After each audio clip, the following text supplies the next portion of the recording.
এইটা হচ্ছে প্ল্যানেটোরিয়াম।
আব্বু, আমরা কি দেখা শেষ হয়ে গেছে আমাদের?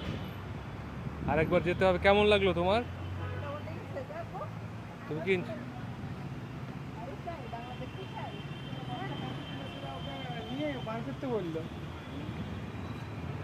আবরার, তুমি কি এনজয় করেছো?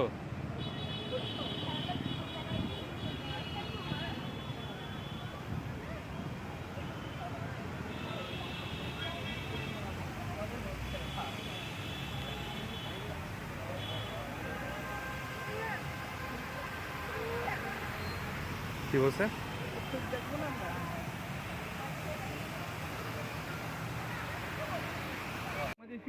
আমরা বিড়লা প্ল্যানেটোরিয়াম, যেটা এশিয়ার নাকি সবচেয়ে বড় প্ল্যানেটোরিয়াম।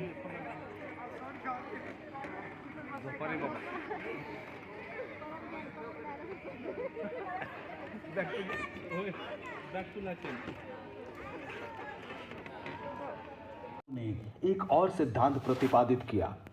समय काल में पीछे चलते हैं 4.5 अरब साल पहले अतीत में, जानते हैं कि उनके अनुसार क्या हुआ था।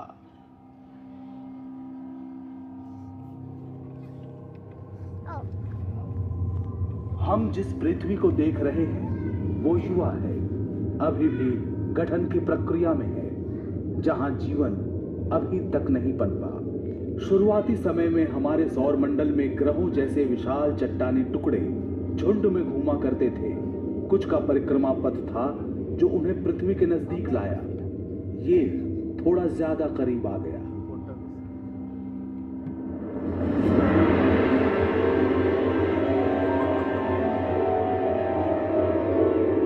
इस टक्कर से पृथ्वी लगभग नष्ट हो गई। अंतरिक्ष में फैला पिघला हुआ लावा, ज्यादातर लावा वापस विध्वस्त ग्रह पर गिरा।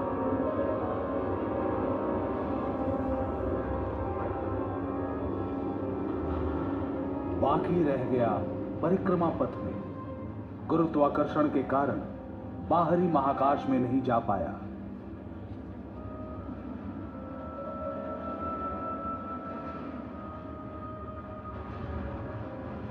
जब ये खुरदुरे चट्टान धरती के चारों ओर घूमने लगे, गुरुत्वाकर्षण ने इन्हें एक साथ किया।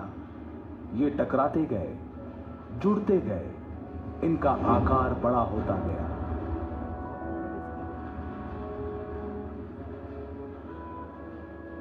कुछ ही सप्ताहों में ये टुकड़े जुड़कर विशाल और विशाल हो गए।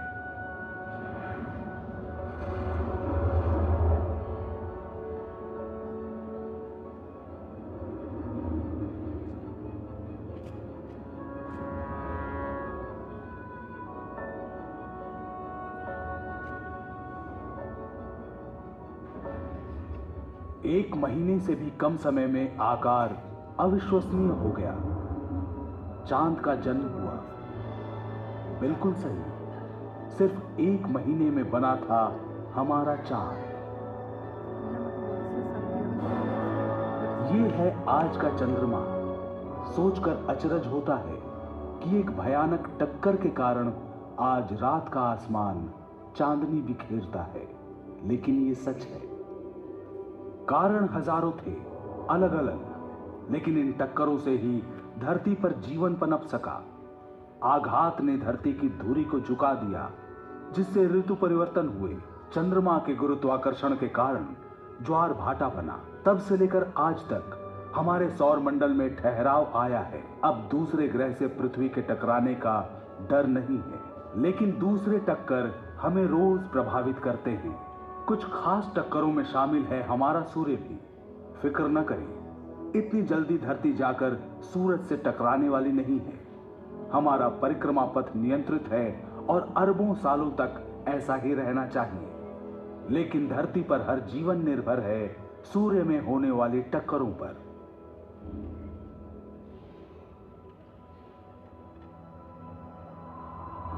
सूर्य एक नक्षत्र है, रात को दिखने वाले दूसरे तारों जैसा। बहुत पास है, इसलिए अलग दिखता है, एक बड़ा चमकीला सुनहरा पिंड। लेकिन सूर्य में कुछ भी सुहाना नहीं है। ये जो गहरे निशान देख रहे हैं सौर धब्बे हैं। प्रत्येक धब्बे का आकार पृथ्वी जितना। सौर धब्बे का रंग गहरा दिखता है क्योंकि सूरज पर यह सबसे ठंडे स्थान है। तापमान 4400 डिग्री सेंटीग्रेड। बाकी का सूर्य तो और भी गर्म है। दूसरे नक्षत्रों की तरह सूर्य की ऊर्जा भी सूक्ष्म कणों यानी प्रोटॉन के टकराव से निकलती है। हर सेकंड सूर्य में असंख्य प्रोटॉन टकराते और बुझते रहते हैं, जिससे असीमित परिमाण में ऊर्जा निकलती है। अधिकतर ऊर्जा सूर्य को प्रकाशवान बनाती है। इनमें से कुछ के कारण सूर्य की सतह पर चार्ज कणों की निरंतर धारा बहती है, जिसे सौर पवन कहते हैं, और जो करोड़ों मील प्रति घंटे की रफ्तार से सौर मंडल में निकलती है। या कम अंतराल और तीव्र गति वाली सौर आंधी जो कणों को महाकाश में उड़ा देती है। अभी हम नासा के उपग्रह द्वारा खींची गई सौर आंधी की सच्ची तस्वीरें देख रहे हैं। उसे स्थिर देखा। सौर आंधी का बादल उपग्रह से टकराया और चित्र लेने वाले उपकरण पर छा गया।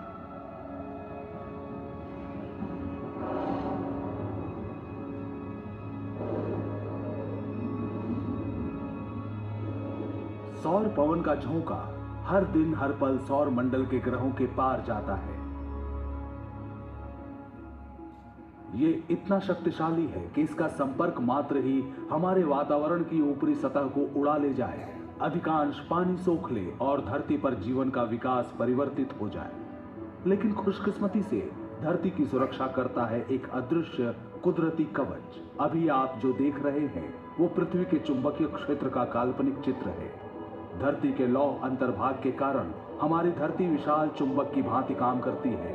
कुछ चीजों को आकर्षित, कुछ को विकर्षित करती है। ये कवच सौर पवन से धरती को बचाता है। लेकिन कुछ कण इस चुंबकीय बाधा को पार कर जाते हैं और पहुंच जाते हैं उत्तरी तथा दक्षिणी ध्रुवों पर। परिणाम देखने लायक होता है। शानदार जगमगाते रंगीन पर्दे, इसे कहते हैं ध्रुवीय ज्योति। सौर पवन और सौर आंधी से निकले आवेशित कण जब धरती के ऊपरी वातावरण से टकराते हैं, तब वातावरण में मौजूद गैस आलोकित हो उठते हैं। यह है इंटरनेशनल स्पेस स्टेशन, जो 400 किलोमीटर की ऊंचाई से धरती की निचली कक्षा में परिक्रमा करता है। महाकाश में जाकर ध्रुवीय ज्योति को देखने वाले कम ही हैं।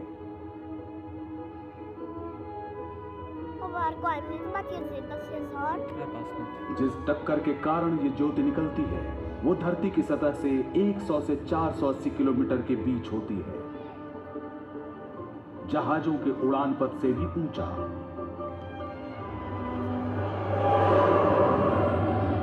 और होता है हमारी धरती का सबसे अनोखा प्रकाश उत्सव।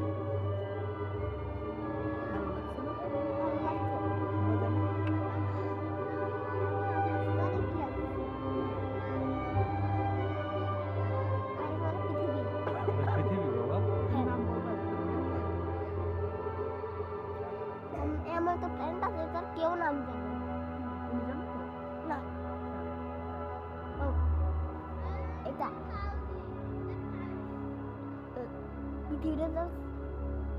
लेकिन जैसा कि हम देख चुके हैं, हर टक्कर का परिणाम खूबसूरत और हानि रहित नहीं होता। उनमें से एक के कारण अविस्मरणीय घटना हुई और धरती पर जीवन का क्रम बदल गया। इसकी शुरुआत हुई वहां जहां एस्टेरॉयड सूर्य की परिक्रमा करते हैं। सौर मंडल के प्रारंभिक 20-30 लाख वर्षों में जब ग्रह बन रहे थे, तब जो चट्टान और धातु के टुकड़े छूट गए, उनसे बने एस्टेरॉयड। ज्यादातर एस्टेरॉयड दिखाई देने वाले कक्ष में घूमते हैं, जो स्थित है मंगल और बृहस्पति के बीच। कुछ और भी करीब हो सकते हैं। किसी भी साल लाखों में एक मौका हो सकता है कि एस्टेरॉयड धरती से टकराएगा, लेकिन 6.5 करोड़ साल पहले एक टकराया था।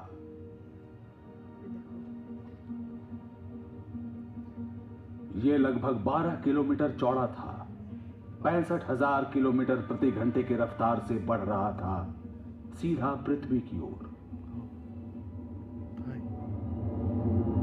लेकिन हम जिसे जानते हैं, तब पृथ्वी ऐसी नहीं थी। मनुष्यों के अस्तित्व में आने से बहुत पहले, जब विशालकाय डायनासोर्स घुमा करते थे यहाँ, उनके दुर्भाग्य से सब बदलने वाला था। पूरे डायनासोर शेष, खत्म।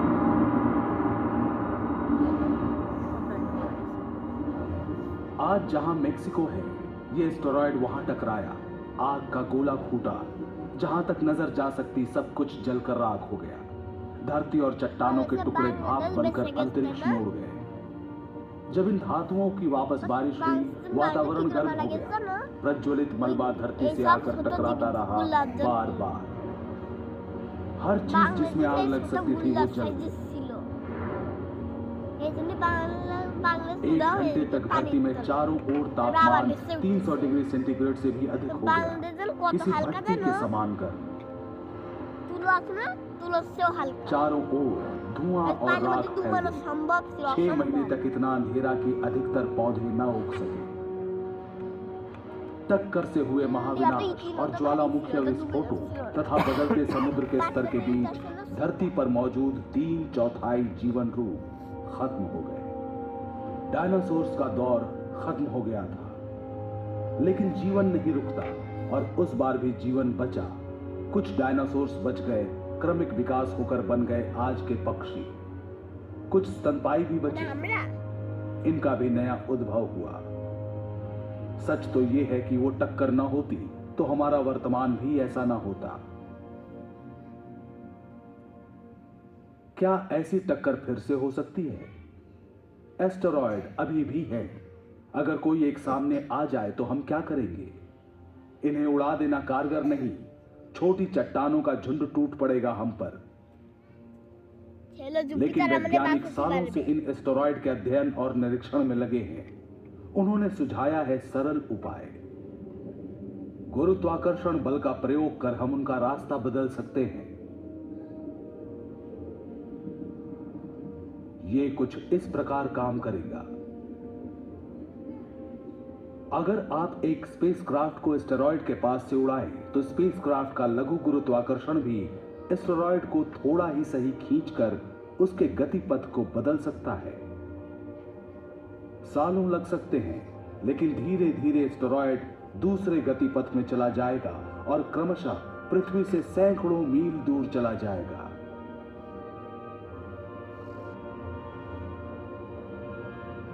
कुछ 100 मील की दूरी भी काफी नहीं है, लेकिन हमारी सुरक्षा के लिए पर्याप्त है।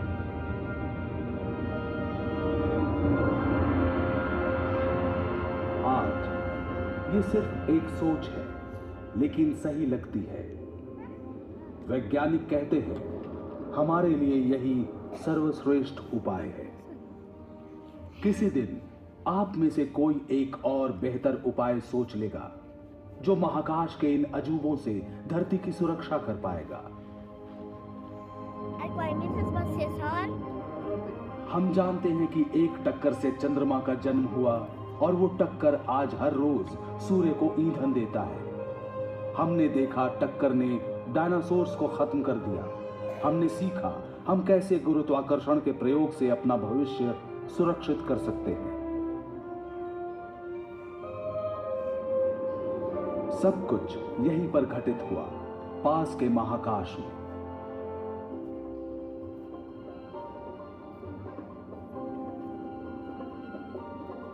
लेकिन बाकी ब्रह्मांड का क्या और भविष्य का क्या?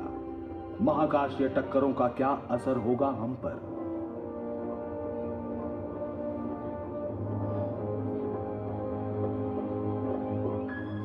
हम आकाश गंगा से आगे बढ़ते हैं, जो हमारे सौर मंडल का घर है। ये आकाश गंगा हजारों अरबों नक्षत्रों और खरबों दूसरे ग्रहों का, साथ साथ गैस और धूल के विशाल समूहों का भी घर है। गैलेक्सी के नक्षत्र एक दूसरे से इतनी दूर हैं कि टकराने की संभावना न्यूनतम है, लेकिन अपवाद तो होते ही हैं। चलिए हमारी गैलेक्सी के मुहाने पर पल भर ठहरते हैं। जो नक्षत्र हमारे पास से गुजर रहे हैं वो गोलाकार समूह का हिस्सा हैं। यहाँ सभी तारे ऐसे ठूंसे हुए से रहते हैं कि कभी कभी आपस में भिड़ जाते हैं। ऐसा अमूमन नहीं होता। यहाँ भी लाखों वर्षों में एक बार ऐसा होता है।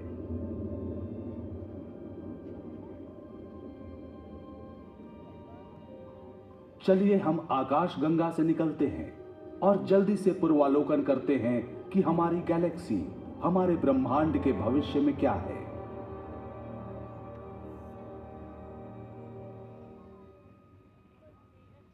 भविष्य में अरबों वर्ष आगे आ गए हैं हम, पृथ्वी से 5 लाख प्रकाश वर्ष दूर। देखिए आकाश गंगा पड़ोस की गैलेक्सी एंड्रोमेडा से टकराने वाली है। हमने इस दृश्य की गति बढ़ा दी है। आप हर सेकंड में प्रकाश वर्ष की गति से बढ़ रहे हैं।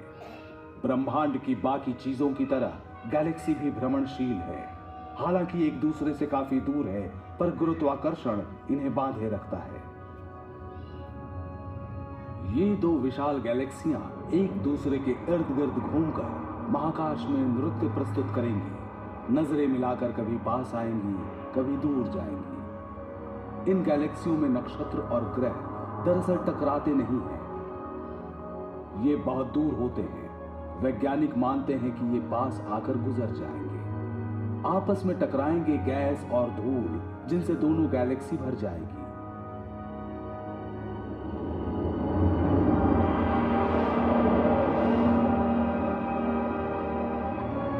और इन टक्करों के कारण जन्मेंगे अनगिनत नक्षत्र और ग्रह। होगा ये कि आज से अरबों वर्ष बाद आकाश गंगा और एंड्रोमेडा मिलकर नई विशाल गैलेक्सी बन जाएंगी। गैलेक्सी की टक्करें उनके जीवन की सामान्य बात है। सच तो यह है कि हमारी गैलेक्सी भी दूसरी छोटी गैलेक्सियों की टक्कर से बनी है। इन टक्करों के बिना आकाश गंगा का अस्तित्व नहीं होता और शायद हम भी नहीं होते।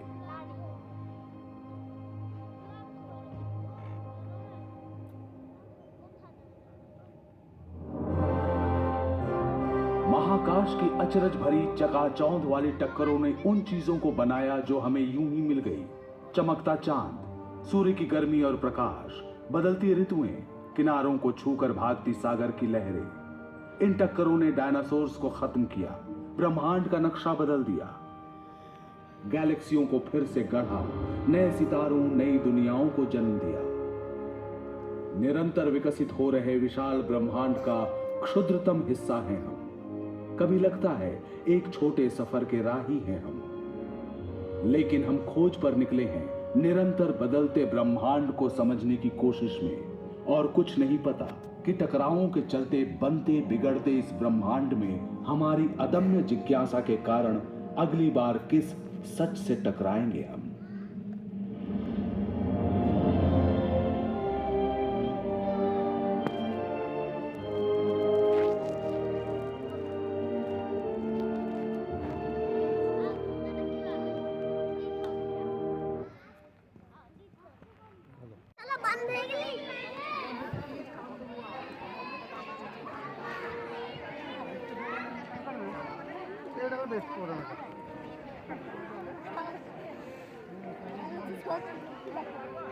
맞아, 했어.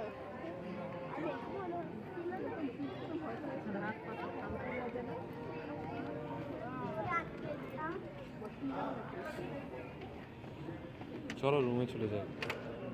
এখানে তো অনেক এদিক দিয়ে আসো, এদিক দিয়ে আসো।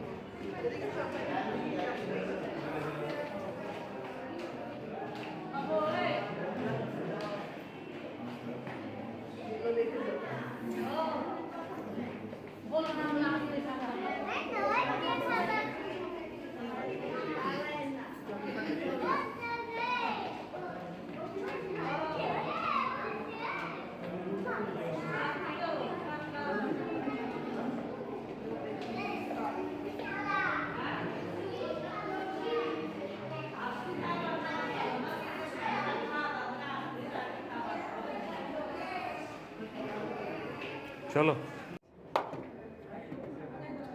এখানে আসো মাম্মা।